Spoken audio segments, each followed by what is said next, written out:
Sometimes the most broken hearts find each other in the most unexpected places.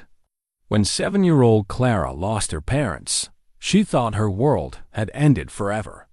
She was living with her grandfather in the small town of Millfield when they visited the local animal shelter.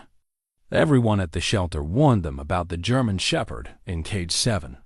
The dog was mean, they said. Too dangerous for a little girl. He had been returned by 3 different families who couldn't handle his anger. But Clara saw something else when she looked at him. She saw the same sadness she felt every night when she missed her mom and dad. Her grandfather didn't want to adopt a dog, but Clara wouldn't give up. What happened next surprised everyone in town. Could a little girl's love really change a dog that everyone said was hopeless? Before we jump back in, tell us where you're tuning in from, and if this story touches you, make sure you're subscribed, because tomorrow I've saved something extra special for you. The morning sun filtered through the lace curtains of the small farmhouse on Maple Street, casting gentle patterns across the worn wooden floors that had witnessed 3 generations of the Matthews family. Clara sat at the kitchen table, her small fingers tracing the edges of a creased photograph, her parents smiling on a beach vacation, just 8 months before the accident. The image had become her most treasured possession, carried in her pocket wherever she went, a tangible connection to the life that had been ripped away on a rainy Tuesday evening in March. William Matthews watched his granddaughter from the doorway, his weathered hands gripping a cup of coffee that had long since grown cold.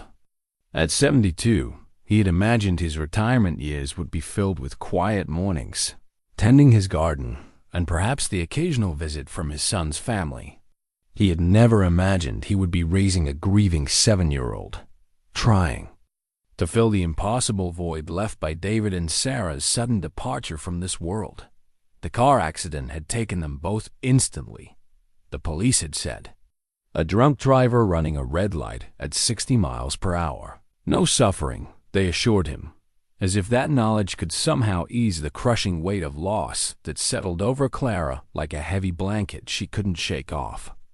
William had been the only family left, the only person who could take Clara in, and despite his own overwhelming grief for his son, he had opened his home and his heart to the little girl, who looked so much like her father at that age. The house itself seemed to hold its breath in those early days. Every room contained memories of happier times. David's childhood drawings still magneted to the refrigerator, Sarah's favorite books on the living room shelves, Clara's artwork from school visits covering one entire wall of the hallway. William had initially thought about packing these things away, believing it might help Clara heal, but she had clutched at every photograph, every memento, begging him not to take away the last pieces of her parents, thought Dr. Martinez, the family physician, who had delivered Clara and treated 3 generations of Matthews' children, had warned William about the long road ahead. Grief in children, she explained during one of Clara's checkups, manifested differently than in adults.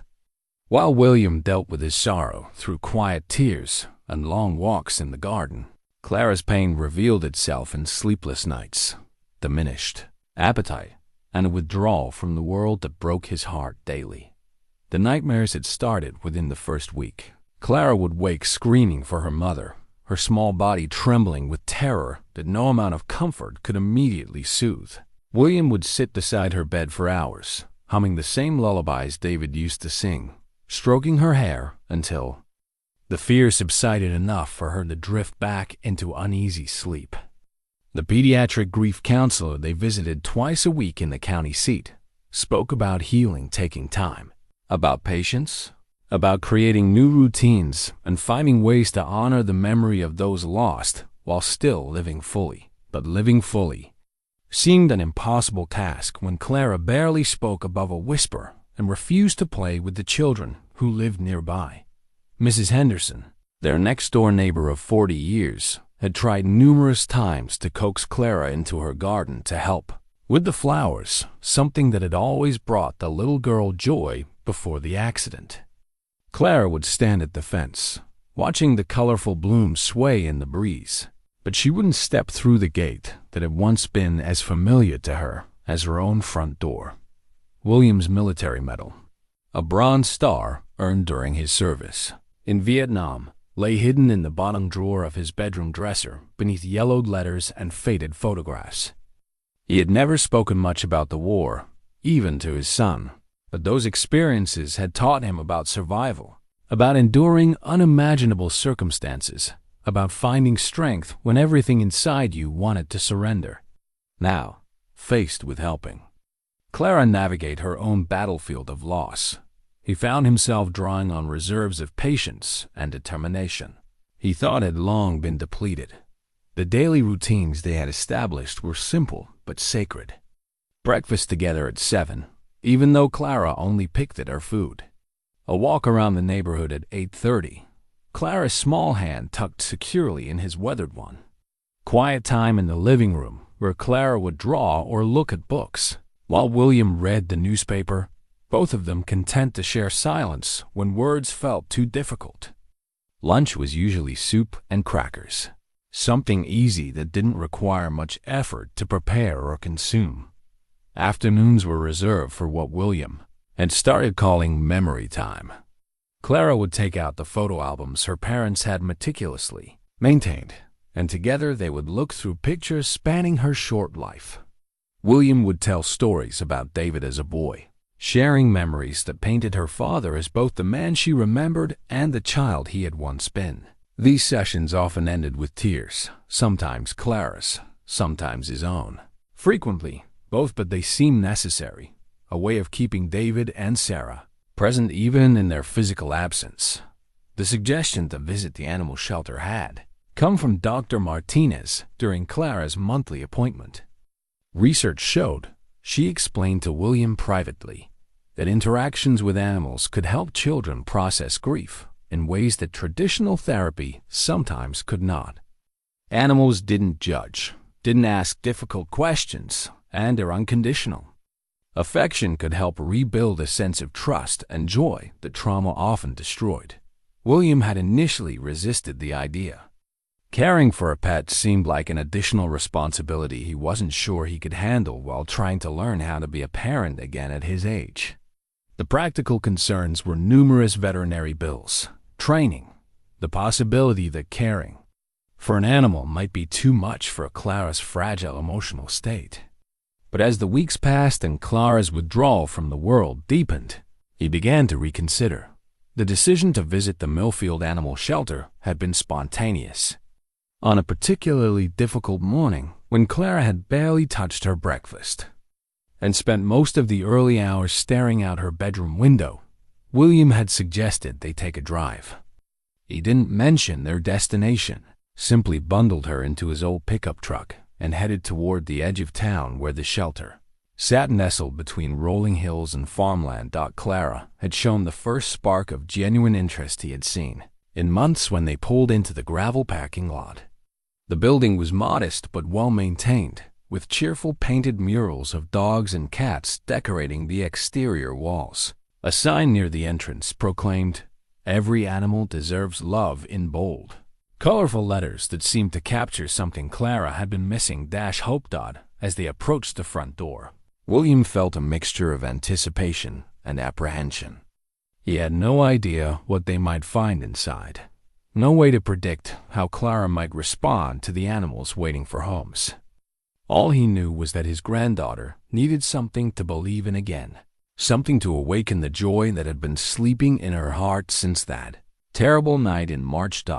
The photograph in Clara's pocket seemed to grow heavier as they reached for the door handle. Her parents smiled up from the creased image, frozen in a moment of perfect happiness that felt like a lifetime ago. But for the first time since their death, Clara felt a tiny flutter of curiosity about what lay ahead, rather than constant longing for what could never be again. The October morning carried the crisp promise of autumn as William and Clara stepped through the glass doors of the Millfield animal shelter. The familiar sense of cleaning supplies mixed with hay and the unmistakable presence of many animals created an atmosphere that was both sterile and alive. Clara's grip on her grandfather's hand tightened slightly, not from fear, but from a strange anticipation she hadn't felt in months. Sarah Chun, the head volunteer, greeted them with the kind of genuine warmth that came from years of matching lonely hearts with lonely animals. Her silver hair was pulled back in a practical ponytail, and her eyes held the patience of someone who understood that healing happened on its own timeline. She had volunteered at the shelter for nearly 2 decades, and she could recognize the particular brand of grief that surrounded William and Clara like a visible aura. "Welcome to our little haven," Sarah said, kneeling to Clara's eye level. "I'm Sarah, and I take care of all the animals here. Would you like to meet some of them?" Clara nodded silently, her free hand instinctively moving to the photograph in her pocket. The shelter's main room was filled with the sounds of life dogs barking, cats purring, the rustle of bedding as animals shifted in their enclosures. Colorful posters decorated the walls, each featuring a different animal with descriptions of their personalities and needs. "Looking for love," one section was labeled, and Clara found herself drawn to the faces staring back at her from the photographs. The tour began in the cat room, where a dozen felines of various ages and colors lounged in spacious enclosures. Several approached the bars when Clara passed, pressing their faces against the metal and purring hopefully. The orange tabby named Marmalade seemed particularly taken with her, reaching a paw through the bars to gently touch her sleeve. Clara smiled the first genuine smile William had seen since the accident and carefully extended her finger for the cat to sniff. "Marmalade came to us when his elderly owner passed away," Sarah explained softly. "He's been looking for a new family for 3 months now. He's very gentle with children." But even as Clara showed interest in Marmalade and several other cats, William could sense that her attention was elsewhere. Her eyes kept drifting toward the back of the building, toward the sound of deeper barks and the occasional howl that spoke of larger animals with bigger stories. The dog kennels occupied the rear section of the shelter, a long corridor lined with chain-link enclosures of varying sizes. Most contained friendly faces, tails wagging, tongues lolling, eyes bright with hope that today might be the day someone would choose them. Clara moved slowly down the row, pausing at each kennel to read the handwritten cards that described each dog's personality and history. Buster, a golden retriever mix, bounded excitedly when she approached. Luna, an elderly beagle, wagged her tail from her comfortable bed. Rex, a young pit bull mix, play-bowed and spun in circles, showing off his youthful energy.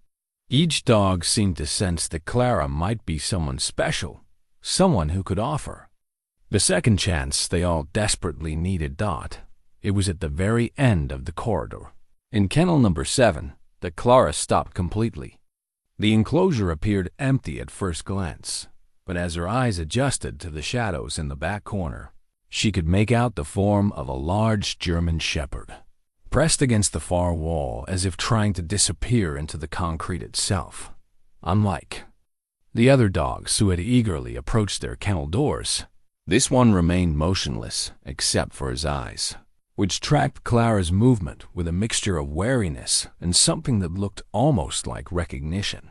His dark coat was thick and healthy, but his posture spoke of deep psychological wounds that went far beyond anything physical. "That's Max," Sarah said quietly, moving to stand beside Clara. Her voice carried a weight that hadn't been present when discussing the other animals. "He's been with us for 8 months now. 3 families have tried to adopt him, but..." She paused, choosing her words carefully. "Max has had some difficult experiences before coming here. He doesn't trust easily, especially not." "What happened to him?" Clara asked, her voice barely above a whisper, but clear enough that Max's ears twitched slightly at the sound. Sarah glanced at William, who nodded almost imperceptibly. His previous owners weren't kind to him. When he first arrived, he wouldn't let anyone come within 10 feet of him. We've made some progress, but he's still very afraid, and sometimes that fear makes him seem angry or dangerous." The crumpled intake form, clipped to Max's kennel, told a story written in clinical language that couldn't capture the full scope of his trauma. German Shepherd, male, approximately 4 years old. Multiple bite incidents reported by previous owners. Exhibits aggressive behavior towards strangers, particularly adult males. Returned to shelter 3 times due to behavioral issues. Scheduled for behavioral evaluation and potential euthanasia if no suitable placement found. Clara read every word, her small finger tracing the lines of text. William felt his stomach tighten as he realized what that final line meant. This dog was living on borrowed time, and everyone at the shelter knew it. "He's scared," Clara said, simply, and something in her voice made Max lift his head slightly. For the first time since they had approached his kennel, the German Shepherd looked directly at her Dot. The eye contact lasted only a few seconds. But in that brief connection, something passed between the grieving child and the traumatized animal. Clara saw reflected in Max's dark eyes the same loss and confusion she felt every morning when she woke up and remembered that her parents were gone. The same feeling of being alone in a world that suddenly made no sense. Surrounded by people who meant well but couldn't truly understand, Max saw in Clara's steady gaze something he had almost forgotten existed: gentleness without expectation, sadness without anger, and perhaps most importantly, the recognition of a fellow survivor. "I want him," Clara said, her voice stronger than it had been in months. Sarah and William exchanged worried glances. "Clara, honey," William began carefully, "Max is a very special dog who needs someone with a lot of experience. He needs someone." "Who understands?" Clara interrupted, still looking directly at Max. "He's not mean. He's hurt. Like me." The simplicity of her words hung in the air between them. Sarah had worked with hundreds of families over the years, had seen countless matches between animals and humans, but she had never witnessed anything quite like the silent communication that seemed to be occurring between Clara and Max. "The thing is," Sarah said gently, "Max has some behaviors that could be dangerous. He doesn't like loud noises, sudden movements, or—" She paused again, glancing at William. "He's especially fearful around men. His previous owner was, well, let's just say Max has reasons not to trust." William felt the weight of responsibility settle on his shoulders. His granddaughter, who had barely spoken for months, was asking him to bring home an animal that even experienced shelter workers considered risky. The practical voice in his head listed all the reasons this was a terrible idea: liability, safety, the possibility that Max might never overcome his trauma, and would have to be returned to face an uncertain future. But as he watched Clara continue to maintain eye contact with Max, as he saw the first spark of genuine interest and purpose she had shown since the accident, William found himself considering the impossible. What would it take? He heard himself asking. If we were to consider adoption, what would the process involve? Sarah's eyebrows rose slightly in surprise, but her professional demeanor remained intact. There would be extensive paperwork, a home visit, a trial period, and honestly, I would strongly recommend working with a professional dog trainer who has experience with traumatized animals. Clara turned to look at her grandfather, and in her eyes he saw something he recognized from his son David at that age: absolute determination mixed with complete faith that the adults in her life would help her do what needed to be done. Max had not moved from his corner, but his head remained raised. His ears pricked forward as if he too was waiting to learn whether this moment of connection might possibly lead to something more than just another disappointment. The ride home from the shelter passed in nervous silence, broken only by the sound of panting from the back seat, where Max pressed himself against the far door of William's pickup truck, the specially designed transport crate that Sarah had insisted they use for the first few trips sat unused beside the trembling German Shepherd, who had refused to enter it despite patient coaxing from all 3 adults. Clara sat twisted around in her seat, watching Max with the same intensity she had shown. At the shelter, she had taken her treasured family photograph from her pocket and held it where Max could see it, as if somehow sharing her most precious possession might communicate her peaceful intentions. The dog's dark eyes darted between Clara's face and the passing landscape outside the window.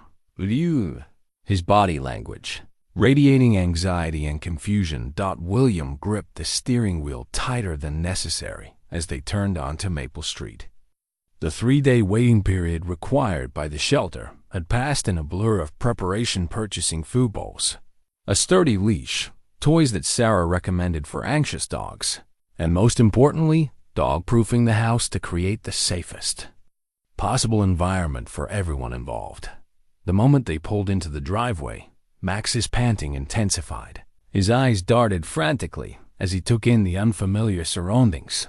The small farmhouse with its wraparound porch, the neat flower beds that Mrs. Henderson had helped William maintain, the old oak tree that had sheltered the property for nearly a century. Everything was new, potentially threatening. Another place where he might face disappointment or worse. Getting Max from the truck to the house required patience that William wasn't sure he possessed. The dog refused to budge from the back seat, his claws scrabbling for purchase on the vinyl upholstery whenever anyone approached the door. Clara, with an intuition that surprised both adults, finally solved the problem by simply sitting on the tailgate and waiting, making no demands or sudden movements, just offering her quiet presence until Max's curiosity overcame his fear enough to cautiously emerge. The first hour inside the house was a disaster. Max's terror manifested in ways that no amount of preparation could have anticipated. He immediately sought the darkest corner he could find behind the couch in the living room and pressed himself against the wall as if trying to become invisible. When William attempted to approach with a bowl of water, Max's response was swift and unmistakable, a low, rumbling growl that spoke of barely contained panic. Clara watched these interactions with growing understanding.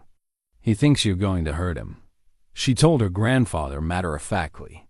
"He doesn't know you're good yet." The insight stung because William recognized its accuracy. In Max's world, adult men were associated with pain and betrayal. The dog had no way of knowing that William's weathered hands had only ever been gentle, that his gruff exterior concealed a heart capable of infinite patience and love. By evening, the house felt like a war zone. Max had refused all food and water, had accidents on the hardwood floors despite being let outside every hour, and had destroyed one of William's favorite shoes in what appeared to be either anxiety or defiance. Every sound, the creak of floorboards, the refrigerator humming to life, the distant sound of Mrs. Henderson's television through the shared wall sent Max into renewed states of agitation. Clara seemed unperturbed by the chaos. She had dragged her pillow and several blankets from her bed to create a makeshift sleeping area on the floor of her room, as close to Max's chosen corner as she could get without triggering his defensive responses. When William protested that she should sleep in her own bed, Clara simply shook her head. "He's scared because he doesn't know where he belongs yet," she explained with the clarity that sometimes emerged from children who had experienced their own displacement. "I'm going to show him that this is his home too." The first night was sleepless for everyone. Max remained hyper-vigilant, his ears tracking every sound throughout the house. William lay in bed listening to Clara's whispered conversations with the dog, her voice soft and consistent as she told him about her parents, about the house, about how sorry she was that people had been mean to him before. Around 3 in the morning, William crept to Clara's doorway and found a scene that brought tears to his eyes. Clara had fallen asleep on her pile of blankets, one small hand extended toward Max's corner. The German Shepherd remained awake and alert, but he had shifted position slightly now, facing Clara instead of the wall, as if her presence provided some small measure of comfort in his world of uncertainty. The second day brought new challenges. Max's refusal to eat had William worried enough to call the shelter, but Sarah assured him that stress-related appetite loss was normal for the first week.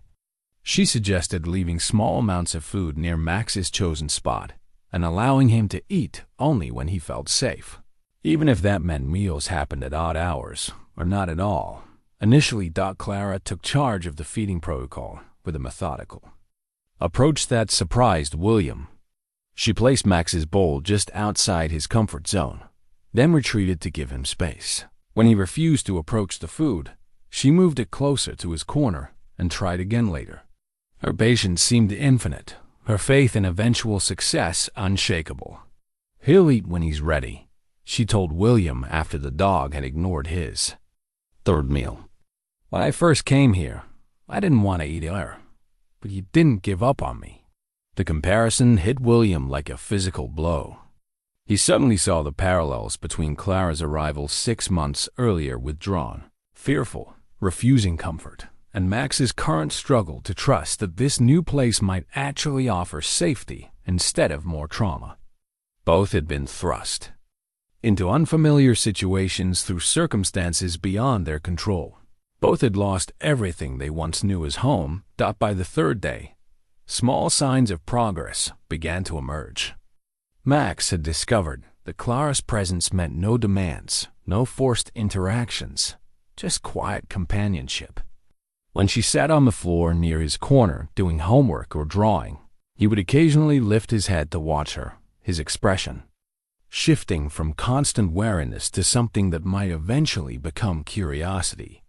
The breakthrough came when Clara, absorbed in a particularly difficult math problem, began talking aloud about her frustration with fractions.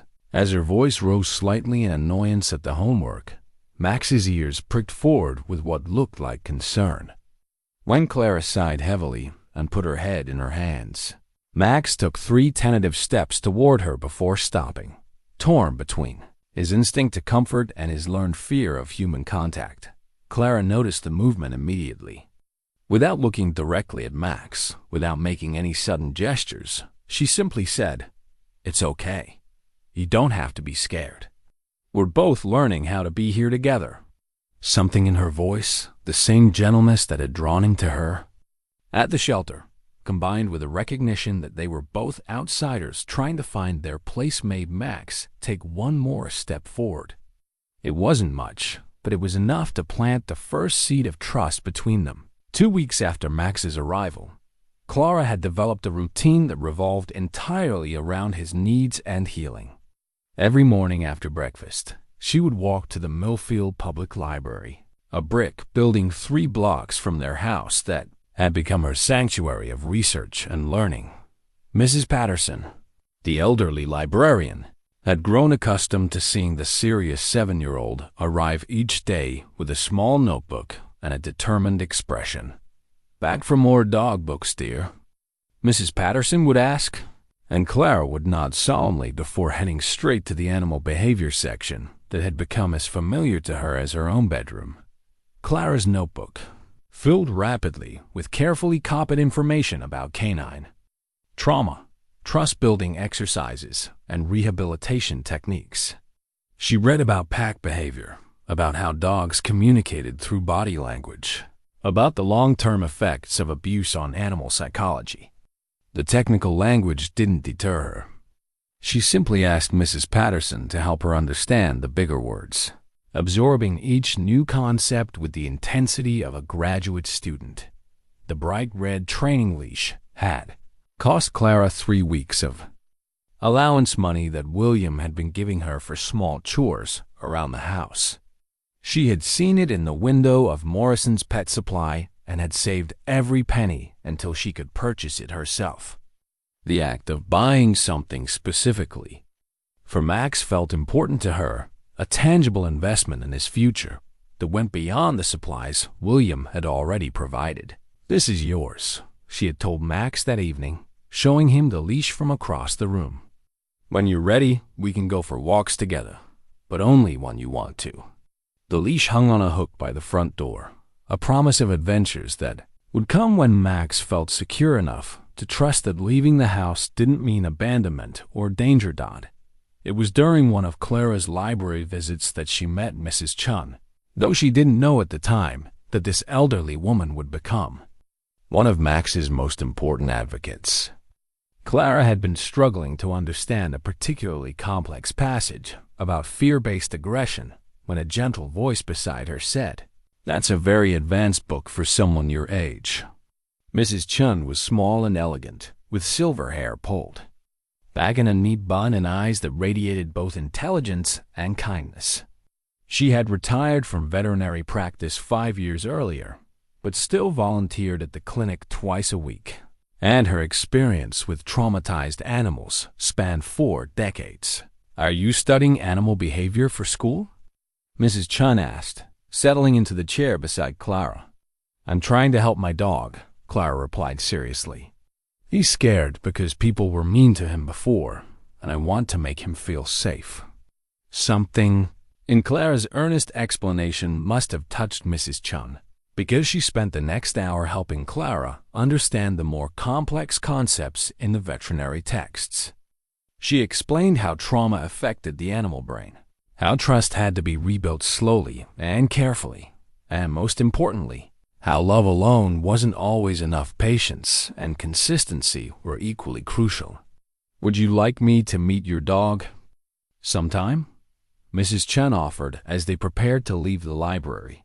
"I might be able to help you understand what he needs." Clara's face lit up with the first expression of pure joy William had seen since her parents' death.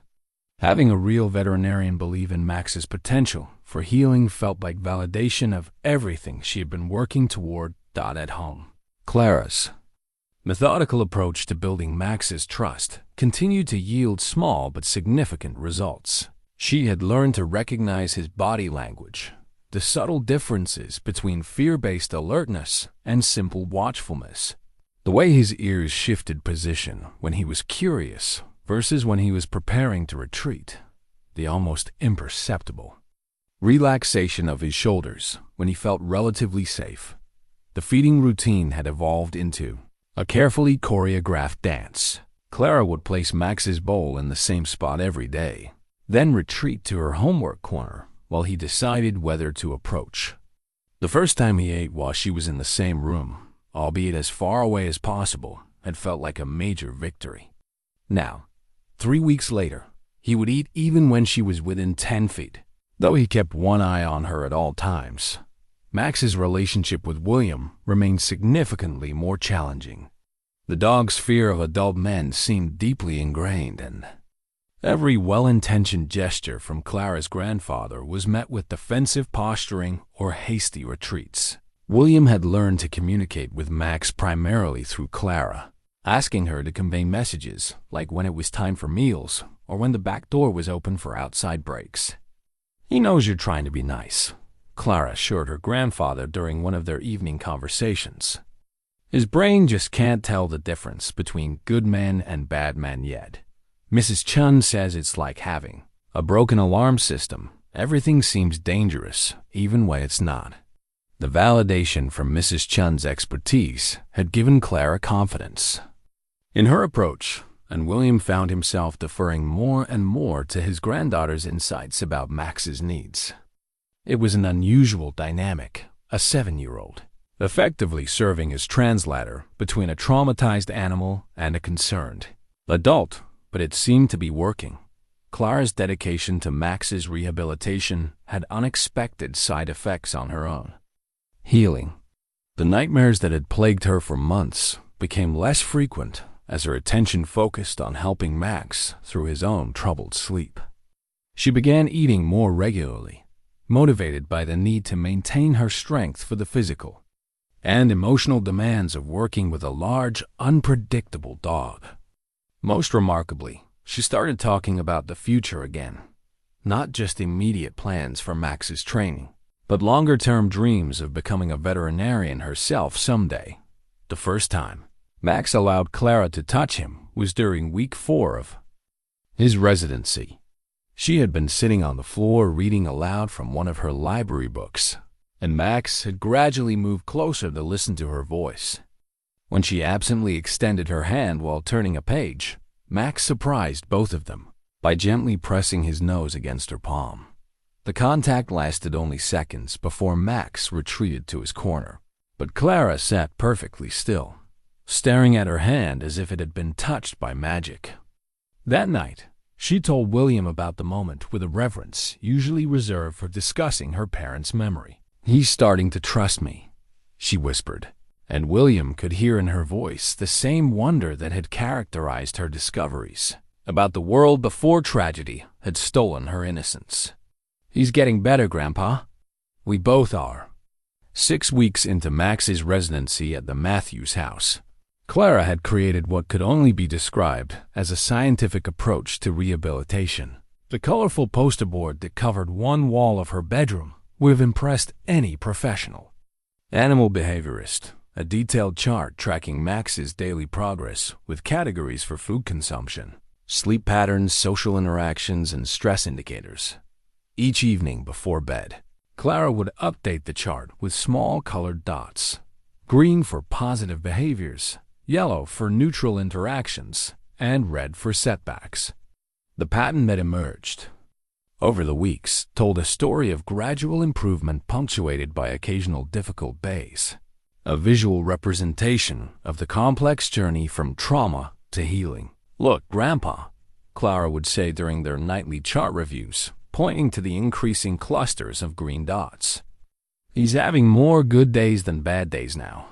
Mrs. Chun says that's how you know the brain is starting to heal." Mrs. Chun had become a regular visitor to the Matthews household, stopping by twice a week to assess Max's progress and offer guidance to Clara.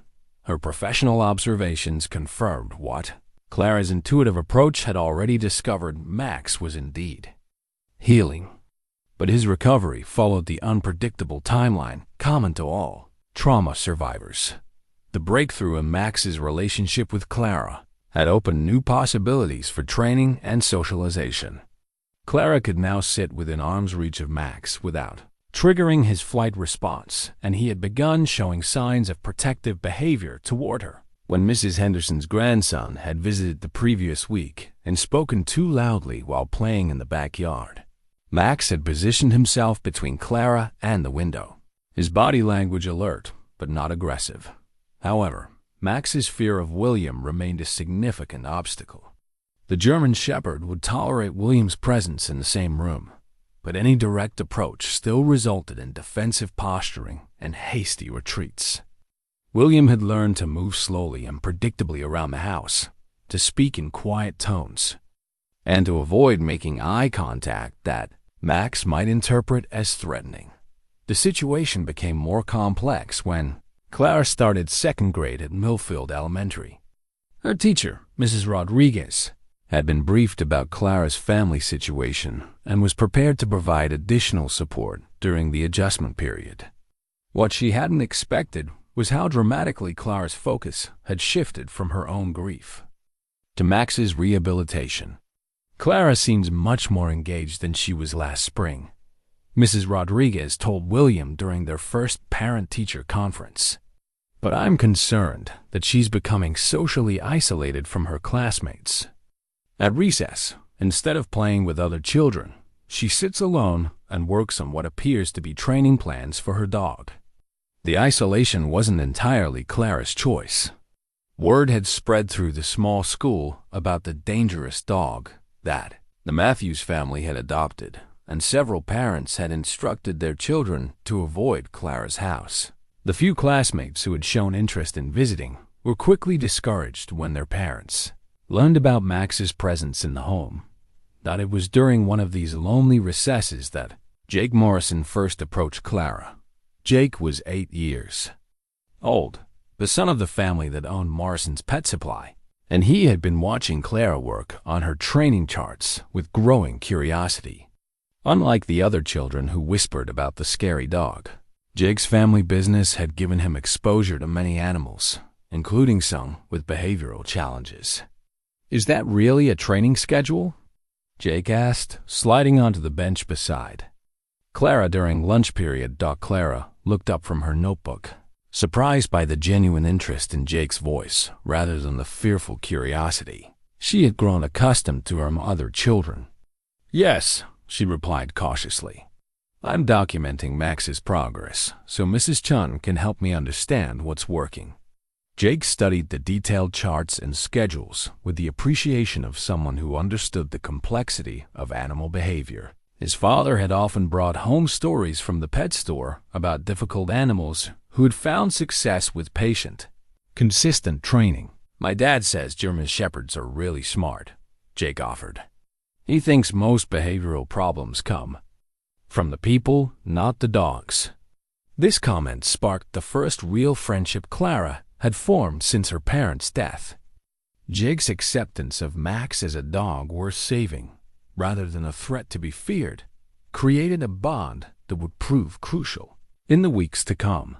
However, not all reactions to Max's presence in the community were positive. The morning that Clara found the anonymous note in her backpack marked the beginning of a more serious challenge. The handwritten message was brief and unsigned. "Dangerous dogs don't belong around children. Some of us are watching. Williams." Face darkened when Clara showed him the note that evening. His military background had taught him to recognize threats, and this had all the hallmarks of escalating community pressure that could become problematic. "Who would write something like this?" Clara asked, her voice small and worried. William wrapped his arm around his granddaughter, choosing his words carefully. "Sometimes people are afraid of things they don't understand, Clara. It doesn't make them bad people, but it doesn't make them right either." The note represented a growing tension in the community that William had been hoping to avoid. Mrs. Henderson had mentioned hearing conversations at the grocery store about the Matthews family's risky adoption. The postal worker had made comments about hoping the dog was properly contained. Even Dr. Martinez had gently suggested during Clara's last appointment that they might want to consider additional liability insurance. Clara's response to the community pressure surprised William with its maturity.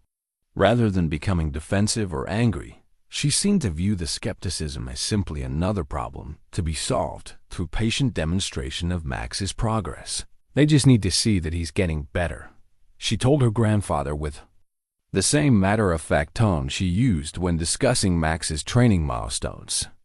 "Once they understand that he's not dangerous anymore, they won't be scared." This optimistic view of human nature was both heartwarming and concerning to William. Clara's faith in people's capacity for change reflected her own generous spirit, but it also revealed a naivety about how deeply entrenched fear and prejudice could become. Mrs. Chen's professional assessment during her next visit provided both encouragement and caution. Max had indeed made remarkable progress in his ability to trust Clara and tolerate household routines. His stress behaviors had decreased significantly, and he had begun showing signs of genuine affection rather than just fearful compliance. However, Mrs. Chun warned, his fear of strangers, particularly adult men, remained significant. "We need to be very careful about exposing him to situations where he might feel cornered or threatened. A dog's progress can be undone very quickly if he experiences another traumatic incident." The warning proved prophetic when the mail carrier, unaware of Max's presence, entered the fenced backyard to deliver a package that wouldn't fit in the mailbox. Max's reaction was swift and terrifying, a deep, rumbling growl followed by aggressive barking that brought both Clara and William running from the house. Clara reached Max first, her voice cutting through his agitation with the calm authority she had developed over weeks of patient work. "Max, it's okay. He's not here to hurt us. Come back to me." The incident lasted less than a minute, but its impact rippled through the community as the shaken mail carrier shared his story with anyone who would listen. By evening, William's phone had received 3 calls from concerned neighbors, and Mrs. Henderson had knocked on their door to check on everyone's safety. That night, as Clara updated her chart with the first red dot in over a week, she looked troubled for the first time since beginning Max's rehabilitation. he was protecting. "Ma'am," she said quietly, "the people won't understand that, will they?" William looked at his granddaughter, this brave, determined child who had taken on the enormous task of healing a broken animal while still healing from her own profound loss, and felt a mixture of pride and worry that threatened to overwhelm him. "No, sweetheart," he admitted. "Some people won't understand. But that doesn't mean we're going to give up on Max. It just means we need to be extra careful and extra patient while we help him learn to trust the world again."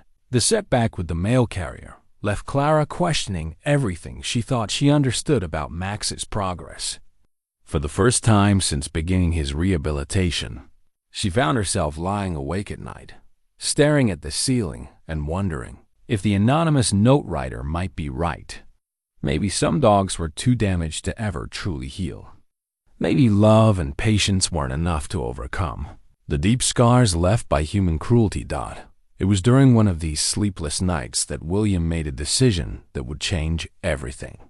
He had been watching Clara struggle with doubt and self-blame, and he recognized the dangerous spiral of thinking that could lead her back into the depression that had consumed her after her parents' death.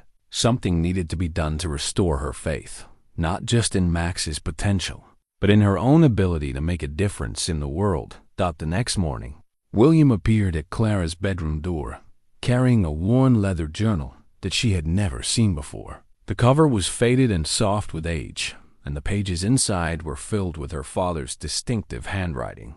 "This belonged to your dad," William said, settling beside Clara on her bed. "He kept it during his college years when he was studying to become a teacher. I thought you might want to read some of what he wrote about perseverance and believing in people and animals that others had given up on." Clara's hands trembled as she opened the journal to a page William had marked with a piece of paper. Her father's words, written more than 15 years earlier, seemed to speak directly to her current situation.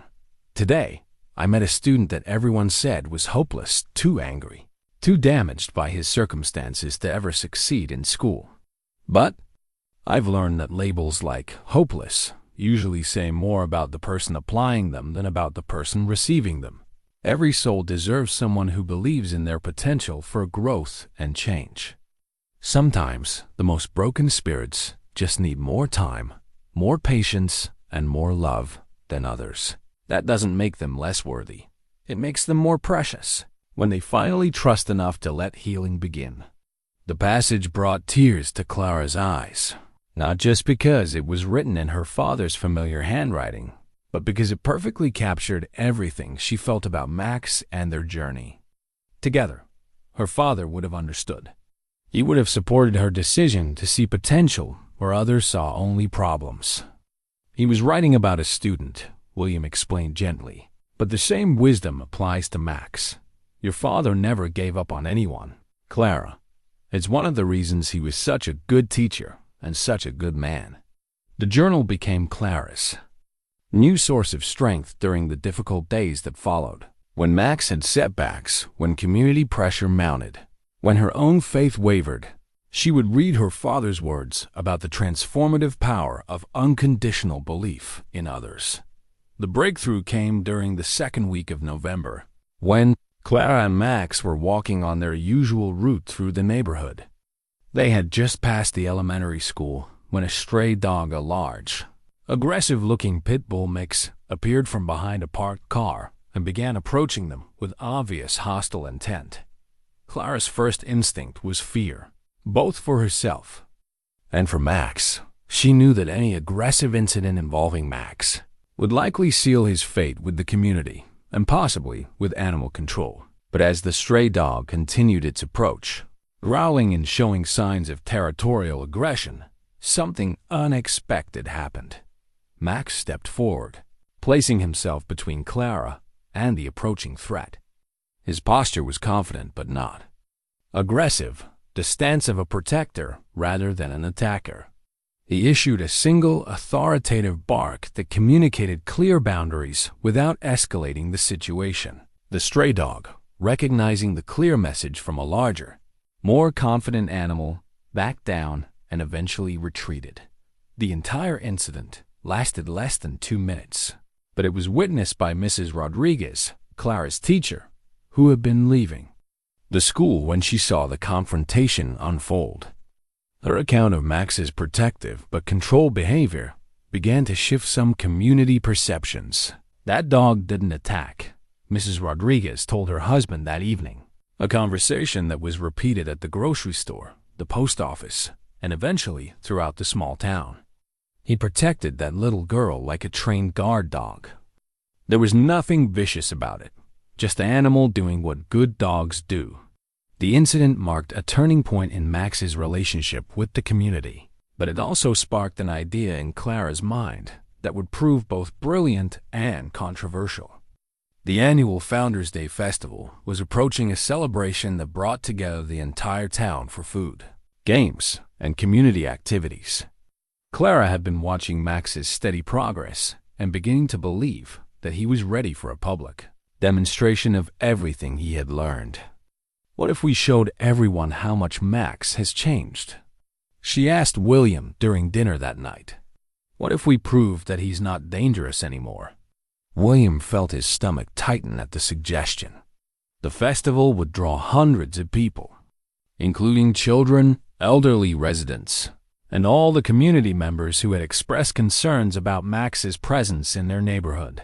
The potential for something to go wrong, for Max to be overwhelmed by the crowd, for someone to provoke him accidentally, for the demonstration to backfire spectacularly seemed enormous. But as he looked at Clara's hopeful face, as he remembered his son's words about believing in the potential for change, William found himself considering the impossible once again. "What kind of demonstration did you have in mind?" he asked carefully. Clara's eyes lit up with excitement as she began describing her vision. A controlled presentation where Max could show his obedience training, his gentle nature with children, and his transformation from feared outcast to beloved family member. She had been researching similar events at other festivals and believed that education and direct experience could overcome fear and prejudice more effectively than any amount of argument or explanation. "People are scared because they don't know him," Clara said, with the logic that had guided her approach from the beginning. "Once they see who he really is, they'll understand that we were right to believe in him." William looked across the table at his granddaughter, this remarkable child who had healed herself by healing another broken spirit, and realized that her faith had become contagious. Despite all his practical concerns, despite the risks involved, he found himself beginning to believe that Clara might be right. Maybe it was time to trust that the community that had embraced them after the accident would be willing to embrace Max as well, once they understood his true nature. 2 days before the Founders' Day festival, Clara was putting the finishing touches on her presentation materials when the knock came at the front door. William answered to find Officer Bradley Harrison, the town's animal control officer, standing on their porch with official paperwork in his hand and an expression that suggested this was not a social visit. "Mr. Matthews," Officer Harrison said formally, "I'm here to serve you with an official complaint and removal order regarding the German Shepherd you're harboring on this property." William's blood ran cold as he accepted the documents. The letterhead was official, the language was legal and unforgiving, and the timeline was immediate. Max had to be surrendered to animal control within 48 hours, pending a behavioral evaluation that would determine his fate. "There's been a complaint?" William asked, though his voice already carried the weight of understanding. "Multiple complaints, actually," Officer Harrison replied, consulting his clipboard. "Concerns about public safety, aggressive behavior toward postal workers, and the presence of a potentially dangerous animal in a residential neighborhood where children play." Clara appeared in the doorway behind her grandfather, and the sight of her face confusion giving way to dawning horror nearly broke William's heart. She had worked so hard, had believed so completely in Max's transformation, and now the bureaucratic machinery that governed their small town was threatening to undo everything. "But he's not dangerous anymore," Clara said. her voice small but determined. "We can prove it. We have charts in Mrs. Chun's reports, and—" "I'm sorry, sweetheart," Officer Harrison said gently. His own expression suggested he took no pleasure in this duty. "The law requires that we investigate all complaints about potentially aggressive animals. Until we can conduct a proper evaluation, the dog needs to be in protective custody." The anonymous complaint letter that had triggered the official action was more detailed and damaging than William could have imagined. Someone had documented every incident involving Max the mail carrier confrontation, the encounter with the stray dog, even times when Max had barked at neighbors from behind their fence. The complaint painted a picture of an animal that posed an ongoing threat to community safety, despite the lack of any actual injuries or attacks. What made the situation even more devastating was the revelation of who had filed the complaint. As Officer Harrison prepared to leave, he mentioned that the primary complainant had requested anonymity but had provided extensive documentation and witness statements. The level of detail and the specific incidents referenced could only have come from someone with intimate knowledge of Max's daily routines and behaviors. It was Jake Morrison who provided the missing piece of the puzzle when he appeared at their door an hour later, his face streaked with tears and his whole body shaking with distress. "It was my parents," he blurted out before William could even invite him inside. "They filed the complaint. I heard them talking about it last night, and I tried to tell them they were wrong about Max, but they wouldn't listen." The betrayal cut deeper than William had expected. The Morrison family owned the pet supply store where Clara had purchased Max's leash, where they had bought his food and toys, where Jake had become one of Clara's few friends who supported her belief in Max's potential. The irony of a pet store. Family leading the charge against a rehabilitated animal felt particularly cruel. "They said it was for the safety of the community," Jake continued through his tears. "They said that even if Max was getting better, he was still too dangerous to be around other people's children. They said Clara was just a little girl who didn't understand the risks." Clara stood in the living room, clutching the presentation materials she had prepared for the festival, and William could see her trying to process the magnitude of what had happened. All her charts documenting Max's progress, all her research into rehabilitation techniques, all her father's words about believing in the potential for change. None of it mattered in the face of official paperwork and community fear. Mrs. Chun arrived within the hour, summoned by William's desperate phone call. Her professional assessment of the situation was both hopeful and sobering. As a licensed veterinarian, her testimony could carry significant weight in any official evaluation, but the process would likely take weeks to complete. "The good news," she explained to Clara and William, "is that Max has made remarkable progress. Any qualified behaviorist will be able to see that he's not the same dog described in these complaints. The bad news is that the system moves slowly, and Max will have to be kenneled during the evaluation period." The thought of Max being returned to a cage after months of learning to trust and love again was almost unbearable. Clara had seen how the shelter environment had affected him initially, how the confinement and uncertainty had amplified his fears and defensive behaviors. Sending him back now felt like erasing all the progress they had made together. "What if we could prove he's safe before they take him?" Clara asked suddenly. "What if the festival demonstration happened tomorrow instead of this weekend?" Mrs. Chun and William exchanged glances. The idea was theoretically possible, but practically challenging. The festival wasn't officially scheduled for another 2 days, but the setup was already underway in the town square. If they could arrange an impromptu demonstration, if they could gather enough community members to witness Max's transformation, it might provide the evidence needed to support his case. It would have to be perfect, Mrs. Chun warned. Any sign of aggression, any defensive behavior that could be misinterpreted, and it would only strengthen the case against him. Officer Harrison, who had remained surprisingly sympathetic throughout the proceedings, offered an unexpected suggestion. If you can organize something for tomorrow morning, I'll postpone the pickup until afterward. It's irregular, but I've seen this dog's behavior myself, and I'm willing to give you one chance to demonstrate his stability." That evening, as Clara sat beside Max in what might be their last night together, she shared her father's journal with him, reading aloud the passages about perseverance and faith in the face of opposition. Max seemed to sense the gravity of the situation, remaining closer to Clara than usual, his eyes alert and concerned. "Tomorrow we have to show everyone who you really are," Clara whispered, her hand resting gently on Max's head. "We have to prove that love can change everything, even when people are scared." William watched this exchange from the doorway, marveling at his granddaughter's resilience in the face of what felt like insurmountable odds. Clara had already lost so much in her young life, and now she was facing the potential loss of the relationship that had been central to her healing.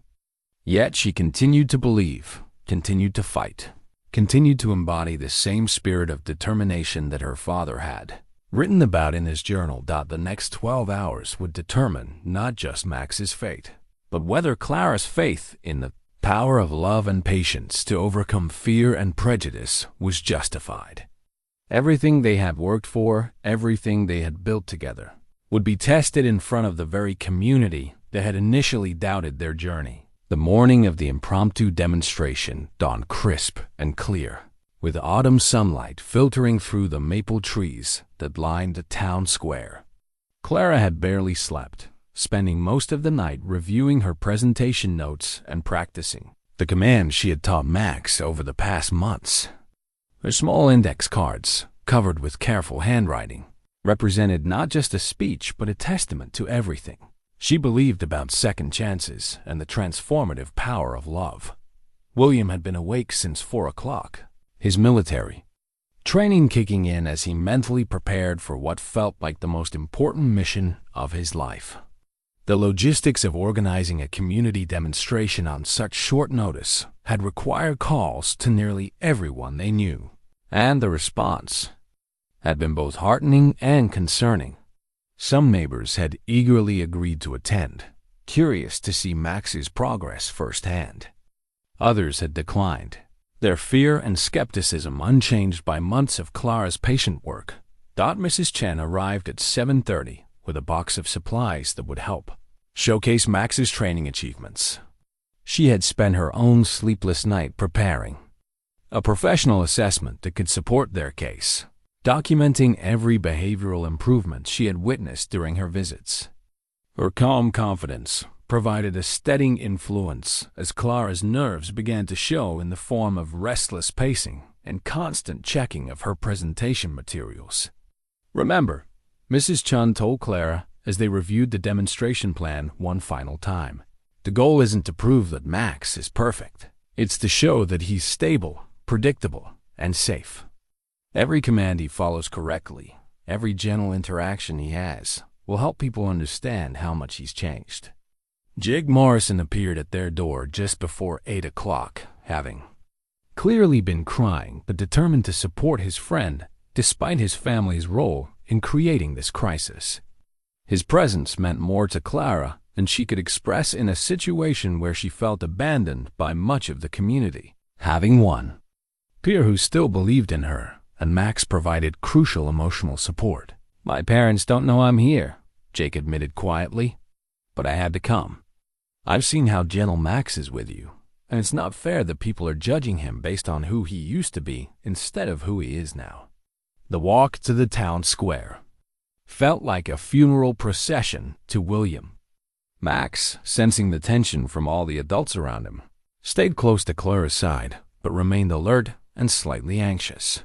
Clara had clipped his bright red training leash to his collar, and the sight of it the symbol of hope and investment in his future reminded everyone present of how much was at stake. The makeshift presentation area had been set up near the bandstand where the festival's main events would normally take place. Sarah from the animal shelter had arrived early to help arrange chairs and provide official support for the demonstration. Her presence added credibility to the proceedings and helped established that this wasn't just a family trying to avoid consequences, but a legitimate attempt to provide evidence of successful rehabilitation. Officer Harrison was among the first to arrive, taking a position where he could observe both Max's behavior and the crowd's reactions. His role as the enforcer of the removal order made his presence somewhat intimidating, but Clara had specifically requested that he attend so he could witness Max's progress personally, rather than relying solely on written complaints.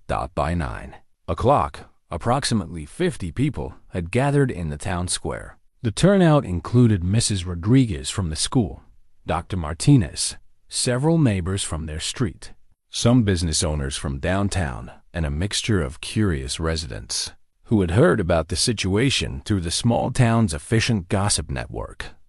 Notably absent were the Morrison family, whose presence would have been both painful and potentially helpful to their cause. Clara's hands trembled slightly as she reviewed her note cards one final time. She had practiced this presentation dozens of times in front of her bedroom mirror, but speaking to a real audience about something so important felt overwhelming. Max seemed to sense her nervousness, moving closer to her side and offering the kind of emotional support that had become characteristic of their relationship. William stood near the edge of the presentation area, ready to intervene if anything went wrong, but trying to project confidence in Clara's abilities. Watching his granddaughter prepare to defend the animal that had helped heal her own broken heart, he felt a mixture of pride and terror that threatened to overwhelm his usually steady composure. Mrs. Chun had positioned herself where she could provide professional commentary if needed, her veterinary credentials serving as a backup source of expert opinion. She had seen many human-animal bonds during her career, but the relationship between Clara and Max represented something special, a mutual healing that had transformed both participants in ways that went far beyond simple training or obedience. The demonstration itself had been carefully choreographed to showcase Max's most impressive achievements while minimizing any potential for misunderstanding or mishap. Clara would begin with basic obedience commands that showed Max's ability to follow instructions and remain calm under pressure. She would then move to more complex behaviors that demonstrated his intelligence and responsiveness to her guidance. Most importantly, the presentation would include interactions with volunteers from the audience, carefully selected individuals who could approach Max under controlled conditions and experience firsthand his gentle nature with strangers. Mrs. Rodriguez had agreed to participate, as had Mrs. Chun and Sarah from the shelter. These interactions would provide the strongest possible evidence that Max no longer posed a threat to community members. As 9:15 approached and Clara prepared to begin her presentation, she felt the weight of her father's journal in her backpack and drew strength from his words about believing in the potential for change. Everything her family had taught her about persistence, compassion, and the power of love was about to be tested in the most public and consequential way possible. Max sat beside her, his posture alert but relaxed, his eyes focused on her face. With the trust and devotion that had developed over months of patient work together, he had no way of understanding the stakes involved in the next 30 minutes. But his calm confidence in Clara's leadership would prove to be one of their greatest assets. The crowd had settled into an expectant silence, some faces showing curiosity, others displaying skepticism, and a few reflecting the kind of fear that had motivated the original complaints. Clara took a deep breath, looked down at Max's trusting face, and stepped forward to address the community that would decide their fate. "Good morning, everyone," she began, her young voice carrying clearly across the town square. "Thank you for coming to meet the real Max, not the dog from the scary stories, but the friend who has been helping me heal from losing my parents." William felt tears prick his eyes as Clara's words rang out across the square. In that moment, she sounded exactly like her father, the same combination of quiet strength and absolute conviction in the power of understanding to overcome fear. Whatever happened in the next few minutes, William knew that Clara had already proven something important about the capacity of the human heart to believe in redemption, even when the odds seemed impossible. The demonstration was about to begin, and with it, the ultimate test of whether love and patience could indeed transform not just one broken spirit, but an entire community's willingness to see beyond their fears to the truth of what healing could accomplish. Clara's opening words seemed to hang in the crisp morning air as she stood beside Max in the center of the town square, her small figure dwarfed by the crowd of adults who had gathered to judge their fate. The festival microphone, hastily connected to the sound system that would normally announce parade winners and community awards, amplified her voice across the square and beyond, reaching ears that hadn't planned to listen but found themselves drawn to the honest sincerity of a child defending her friend. 6 months ago, I thought my world had ended, Clara continued, her voice growing stronger with each word. When my parents died, I didn't want to love anything ever again because losing them hurt so much. But then I met Max, and I realized that he felt the same way I did.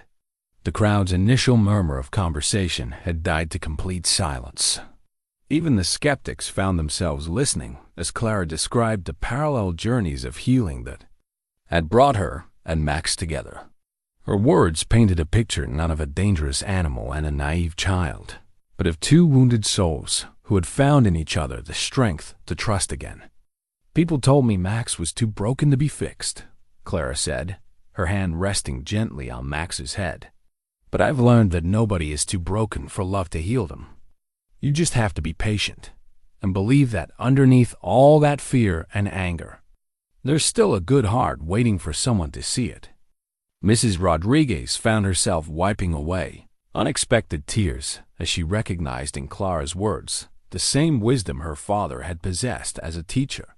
Dr. Martinez nodded slowly, remembering how Clara herself had seemed unreachable in those first months after the accident and marveling at the transformation that loving Max had produced in her. Now I'm going to show you who Max really is, Clara announced, pulling her note cards from her pocket. Not the scared, angry dog who came to live with us, but the gentle, smart, loving friend he's become. The first part of the demonstration focused on basic obedience commands that would showcase Max's ability to respond calmly and predictably to Clara's direction.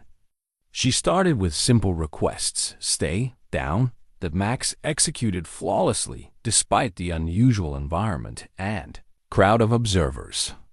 His responses were immediate and confident, demonstrating the deep trust and communication that had developed between them. Sit, Clara commanded clearly, and Max immediately assumed the position, his eyes never leaving her face. The crowd could see the absolute focus and willingness to please that characterized his behavior with Clara. This was not a dog barely restrained from aggression, but an animal eager to demonstrate his training and please his beloved handler. Stay, Clara said, backing away several feet. Max remained motionless, his entire body language radiating calm attention rather than tension or fear. Even when a child in the crowd dropped a toy with a loud clatter, Max's ears flicked toward the sound, but his body never moved from the commanded position. The progression to more complex commands drew increasingly impressed murmurs from the watching crowd. Max demonstrated his ability to heal properly, walking beside Clara with loose leash control, even when she deliberately changed direction or pace. He showed perfect recall, coming immediately when called even when distracted by interesting scents or sounds from the crowd.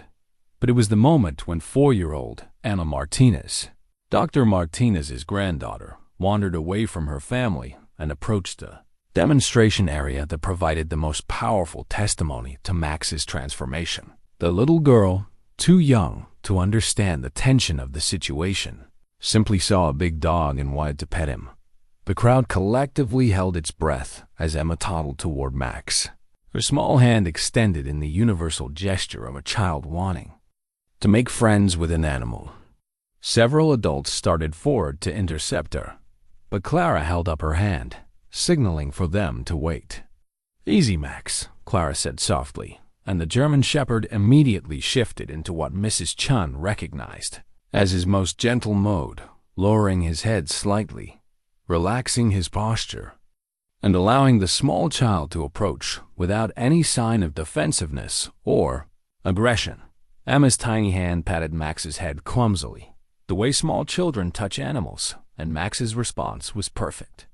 He remained absolutely still, allowing the interaction to continue at the child's pace, his tail wagging slowly in a clear expression of pleasure at the gentle contact. "Nice doggy," Emma said clearly, and Max's tail wagged a little faster, his whole demeanor radiating the kind of patient gentleness that would have been impossible for the traumatized animal who had arrived at their home months earlier. Dr. Martinez carefully approached to collect his granddaughter, but not before witnessing firsthand the calm, controlled interaction that demonstrated beyond any doubt that Max posed no threat to children. The sight of his own grandchild safely petting the supposedly dangerous dog created a visible shift in his understanding of the situation. The transformation in the crowd's energy was palpable as Emma Martinez's fearless interaction with Max shattered the narrative of danger that had driven the complaints against him. Whispered conversations began to ripple through the gathered residents, their tone shifting from skeptical concern to grudging admiration for what they were witnessing. Officer Harrison stepped forward, his professional assessment carrying the weight of official authority. "I've been watching this demonstration closely," he announced to the crowd, "and I can say without reservation that the animal I'm observing today bears no resemblance to the dog described in the complaints filed against him." Mrs. Chun took this opportunity to provide her expert testimony, addressing the crowd with the calm authority of someone who had spent 4 decades working with animals in every conceivable situation. She explained Max's initial trauma responses, the careful rehabilitation process Clara had implemented, and the remarkable progress that any qualified behaviorist would recognize as genuine healing rather than temporary compliance. "What you've witnessed here today," Mrs. Chung concluded, "is not a dangerous animal being controlled by a child. It's a fully rehabilitated dog who has learned to trust again, demonstrating the kind of stable, predictable behavior that makes him safe for community integration." Jake Morrison suddenly stepped forward from the crowd, his young voice carrying across the square with the kind of courage that comes from knowing you're doing the right thing even when it's difficult.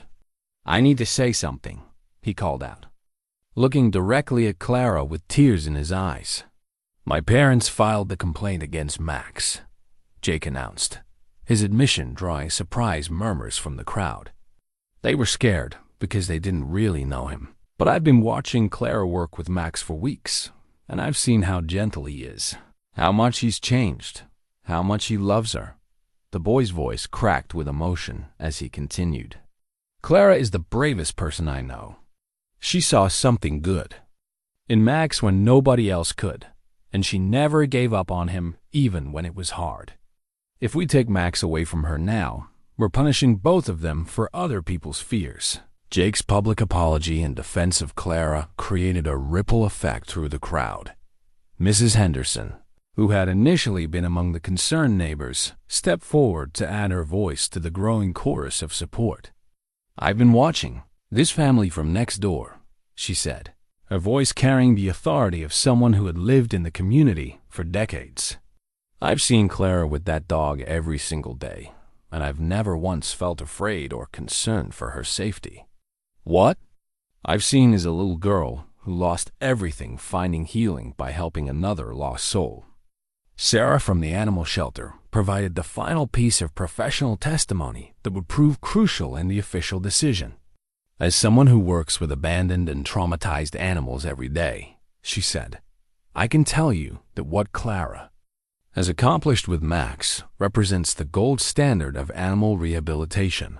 This is exactly the kind of success story that proves shelter animals can become wonderful family members when given proper care and training." The spontaneous community support that emerged during those final minutes of the demonstration surprised everyone, including Clara. Residents who had never spoken to her before approached to express their admiration for her dedication and to apologize for judging Max based on fear rather than observation. Mrs. Rodriguez announced that she would be happy to have Clara bring Max to school for educational presentations about animal rehabilitation and responsible pet ownership. Several other community members volunteered to help with socialization exercises that would further Max's integration into the community. Most importantly, a petition began circulating through the crowd, a document requesting that the complaints against Max be withdrawn and that he be officially recognized as a rehabilitated therapy animal rather than a threat to public safety. Within minutes, nearly every person present had signed their name in support of Clara and Max.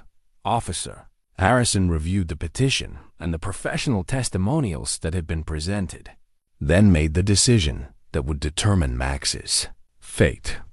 Based on the evidence I've observed today and the community support that has been demonstrated, he announced formally, I'm recommending that the complaints against this animal be withdrawn and that no further action be taken regarding his removal. The cheer that erupted from the crowd was immediate and heartfelt, with Clara finding herself surrounded by neighbors and friends who wanted to congratulate her on her remarkable achievement. Max, sensing the celebratory mood but remaining focused on Clara, wagged his tail and accepted gentle pets from the people who had gathered around him. William watched from the edge of the group, his eyes filled with tears of pride and relief. His granddaughter had not only saved Max's life, but had demonstrated to an entire community the transformative power of believing in second chances.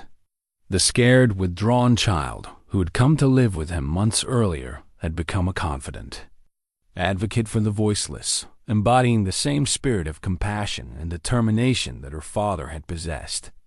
6 months after the town square demonstration that had saved Max's life and transformed Clara into a local hero, the Matthews household had settled into a rhythm that would have been unimaginable during those first, terrifying weeks of Max's arrival.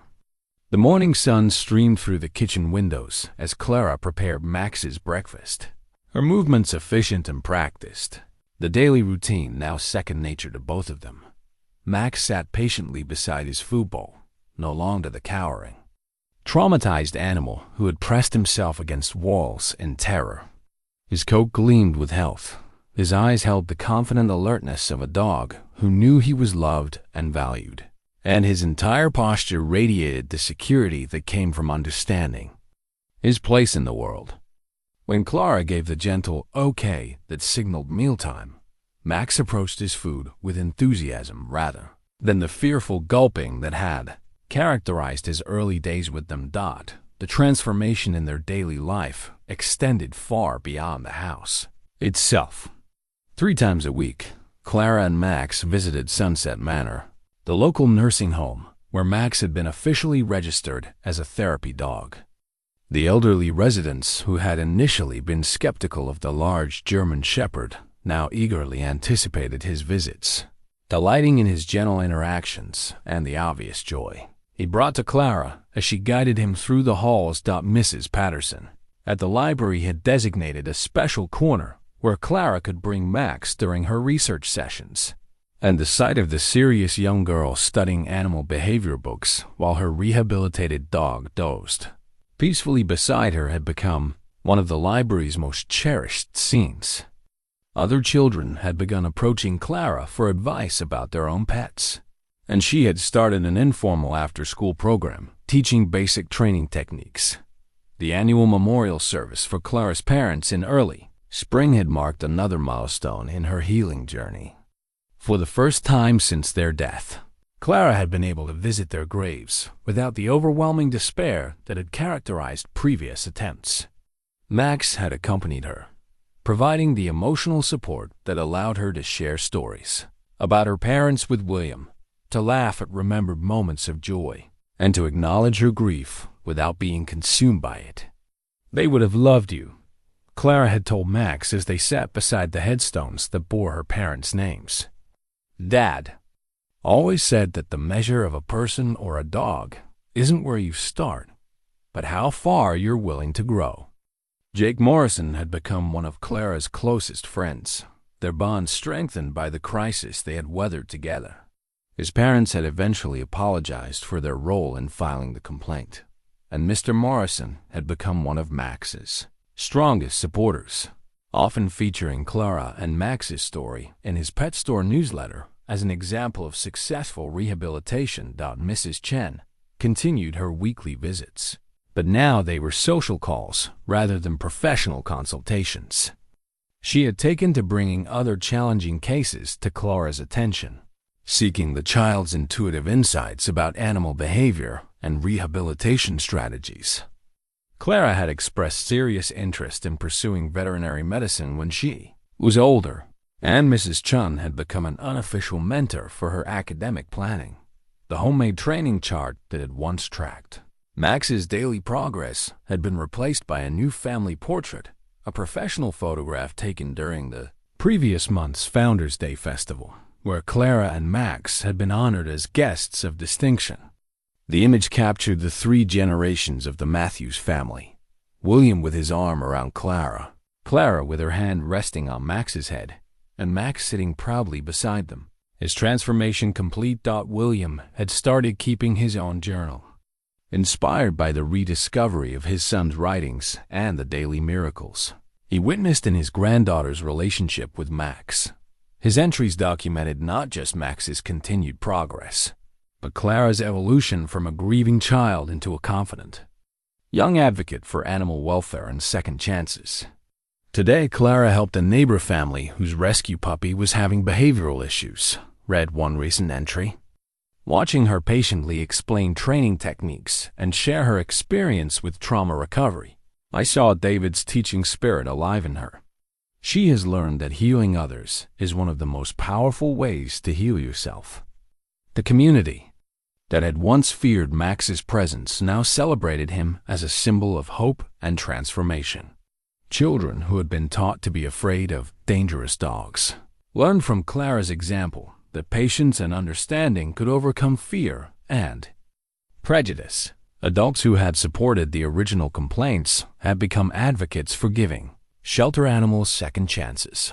On this particular morning, as Clara finished updating her new chart, tracking the progress of a recently rescued beagle that another family had asked for help training, she reflected on how completely her life had changed since that first visit to the animal shelter.